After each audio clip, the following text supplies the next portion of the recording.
అట్లానే ఈ రాష్ట్రంలో నడుస్తున్న రెడ్ బుక్ రాజ్యాంగానికి స్వస్తి పలకాలి. ఇప్పుడైనా జనం తిరగబడే సమయం వచ్చింది. అందరూ కూడా రోడ్డు ఎక్కాల్సిన అవసరం ఉంది. వైఎస్ఆర్ కాంగ్రెస్ పార్టీ నాయకులు, కార్యకర్తలందరికీ ఖచ్చితంగా దీని మీద కఠినమైన చర్యలు తీసుకోవాలని చెప్పి పోలీసు ఉన్నతాధికారులను కోరుతున్నాం. అట్లానే న్యాయస్థానంలో కూడా పోరాటం చేయడానికి సిద్ధంగా ఉన్నాం. హైకోర్టును సంప్రదించి ఇతనికి సరైన వైద్యం అందించట్లేదు. ఇప్పుడు దాకా తూతూ మంత్రంగా ఎస్ఐ పక్కన పెట్టుకొని గుంటూరు గవర్నమెంట్ హాస్పిటల్కి వెళ్ళి కనీసం డాక్టర్లతో ఇతను బాధ చెప్పుకోవడానికి కూడా సమయం ఇవ్వలేదు. అతనే మాట్లాడి ఇతనికి ఎప్పుడో పాత దెబ్బలు ఉన్నాయి, ఎలక్షన్ టైంలో గొడవలు జరిగినాయని చెప్పి కాగితం మీద రాపించి డాక్టర్తో కూడా మాట్లాడనివ్వకుండా పంపించిన నైజం ఈరోజు చూస్తూ ఉన్నాం. ఇంత దారుణంగా హింసించడం అనేది ఎక్కడా చూడలేదు. ఖచ్చితంగా దీని మీద కఠిన చర్యలు తీసుకోవాలని చెప్పి నేను కోరుతున్నాను. అట్లానే మరో ముఖ్యమైన అంశం, ఎలక్షన్ టైంలో కేసులు పెట్టారు ఇతని మీద, ఇదే వ్యక్తి మీద 307 బోత్ పార్టీస్ మీద పెట్టారు. 20 రోజులు జైల్లో ఉన్నాడు. ఆ రోజు బెయిల్ తీసుకొని బయటకు వచ్చాడు. ఆ ఎలక్షన్లో రాజీ పడాలంటే మాకు 40 లక్షల డబ్బులు ఇవ్వాలని డిమాండ్ చేస్తున్నారు ఆ గ్రామంలో ఉన్న తెలుగుదేశం పార్టీ నాయకులు. ఆ డబ్బులు ఇవ్వలేదనే అక్కసుతోటే ఇతని మీద ఇలాంటి చర్యలు తీసుకుంటున్నారు. దీన్ని ఉదాహరణ చూపించి వాళ్ళని భయపెట్టి వైఎస్ఆర్ కాంగ్రెస్ పార్టీ దగ్గర నుంచి 30 లక్షల నుంచి 40 లక్షల దాకా డబ్బులు వసూలు చేయాలనే ఒక ఆలోచన, దుర్మార్గపు ఆలోచన చేస్తున్నారు.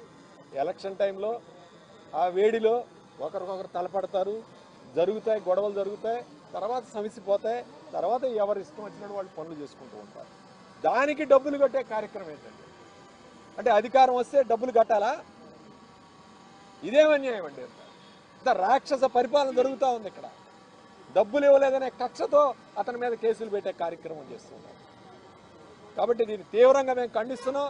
జగన్మోహన్ రెడ్డి గారి దృష్టికి కూడా ఇది ఎంత వెళ్ళింది. ఖచ్చితంగా ఆయన కూడా మమ్మల్ని అందరినీ కూడా ఈరోజు పంపించడం జరిగింది. మహేష్ రెడ్డి గారు కూడా ఫోన్లో మాట్లాడారు. ఆయన స్వదేశంలో లేకపోవడం వలన ఈరోజు మేమందరం కూడా వచ్చాం. ఖచ్చితంగా ఒకటే చెప్తా ఉన్నాం, కఠిన చర్యలు తీసుకొని పోలీసు వారిని అట్లానే హైకోర్టును కూడా ఆశ్రయించి రేపు ఎల్లుండిలో హైకోర్టులో కూడా ఫైల్ చేసి తక్షణమే మొన్న దాచేపల్లి పోలీస్ స్టేషన్కి తాళాలు వేశారు, సంఖ్యలు వేశారు.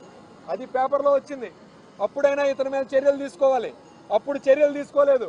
ఇది రెండో తీవ్రమైన ఆరోపణ. ఈరోజు తీవ్రమైన సంఘటన జరిగింది. ఇప్పటికైనా ఇతని మీద యాక్షన్ తీసుకోవాలి. సిఐ భాస్కర్ మీద ఖచ్చితంగా కఠిన చర్యలు తీసుకోవాలి.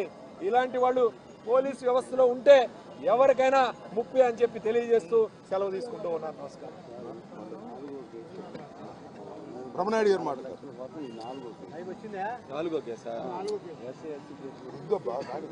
ఈరోజు ఉన్న సమాచారం మేరకు మాట్లాడారు. గురిజాల నియోజకవర్గంలో జరుగుతున్నటువంటి దాడులు రోజువారీగా వైఎస్ఆర్ కాంగ్రెస్ పార్టీ నాయకుల్ని, కార్యకర్తల్ని అనేక రకాలుగా చిత్రహింసలు గురి చేస్తుంటే పెద్దలు గౌరవనీయులు సీనియర్ నాయకులు మాజీ మంత్రి గారు అంబటి రాంబాబు గారిని పంపించడం జరిగింది. అదేవిధంగా మా మాజీ ఎమ్మెల్యే గోపిరెడ్డి గారు, ఇంకా డాక్టర్ గారు సత్యనపల్లి నుంచి ఇక్కడ డాక్టర్ గారు అందరూ రావటం జరిగింది. ఇది వాస్తవం చెప్పాలంటే పెద్ద ఆయన మాట్లాడతాడు. వాస్తవాలు చెప్పాలంటే రోజువారీగా ఈ దారుణాలు చూడలేక, ఈ దారుణాలు ఎప్పుడూ జరగనటువంటి దారుణాలు ఈరోజు జరుగుతున్నటువంటి పరిస్థితి చూస్తే కూటమి అనే ప్రభుత్వం వైఎస్ఆర్ కాంగ్రెస్ పార్టీలో ఎవరున్నా వాళ్ళ కోకట వేళ్లతో వాళ్ళని పెగలించాలి అని ప్రయత్నం చేస్తున్నటువంటి వారందరికీ మేము ఒకటే చెప్తున్నాం, మీరు ఎంత హింసించినా ఓర్పుతో సహనంతో పోరాటం చేస్తున్నాం, ఇబ్బందులు గురి చేస్తున్నా భరిస్తున్నాం, అన్ని విధాల సహనంతో పాటిస్తున్నాం, చట్ట ప్రకారంగా కూడా ప్రయత్నం చేస్తున్నాం. ఇవన్నీ పక్కన పెడితే ఒక సిఐ గారు ప్రజల్ని కాపాడాల్సినటువంటి పరిస్థితుల్లో ఉన్న ఆ డిపార్ట్మెంట్ మీద ప్రజలకి నమ్మకం అనేది లేకుండా ప్రజల్ని చిత్రహింసలు చేయటమే భాగంగా ఈ సీఏ గారు చూస్తుంటే ఆ అబ్బాయిని కాళ్ళు పడుగ్గా సాపించి కొట్టినంతసేపు కొట్టి ఆయనకు అలుపు వచ్చి ఈ 2 కాళ్ళ మీద నిలబడి బూట్ కాళ్ళతోటి తొక్కుతూ ఉంటే సార్ కాళ్ళు ఇరిగిపోయినాయి సార్ కాళ్ళు ఇరిగిపోయినాయి సారా అని ఏడుస్తూ ఉంటే పైశాచిక ఆనందంతో ఇప్పుడు నేను వీళ్ళందరూ ముందు వచ్చారు నా వెనక్గా ఉన్నారు అక్కడ చెప్పుకోలేని కాడ కూడా కాలుతో చేశాడండి అని చెప్తున్నారు. అంటే బేర్జాలు కూడా టచ్ చేశాడండి. ఇలాంటి పాలన, ఇలాంటి సిఐ గారు, ఇలాంటి పోలీస్ డిపార్ట్మెంటు, ఈ పోలీస్ డిపార్ట్మెంట్ ఎన్నాళ్ళు ఇలా మీరు వైఎస్ఆర్ కాంగ్రెస్ పార్టీ నాయకుల్ని ఇబ్బందులకు గురి చేస్తారని ఈ సందర్భంగా మేము మిమ్మల్ని క్వశ్చన్ చేస్తున్నాం. కంపల్సరిగా జగన్మోహన్ రెడ్డి గారు కానీ ప్రతి ఒక్క దాంట్లో ప్రతి ఒక్కరి మీద అక్రమ కేసులు బనాయించాలన్న ప్రయత్నంలో భాగమే ఈ చర్యలన్నీ కూడా.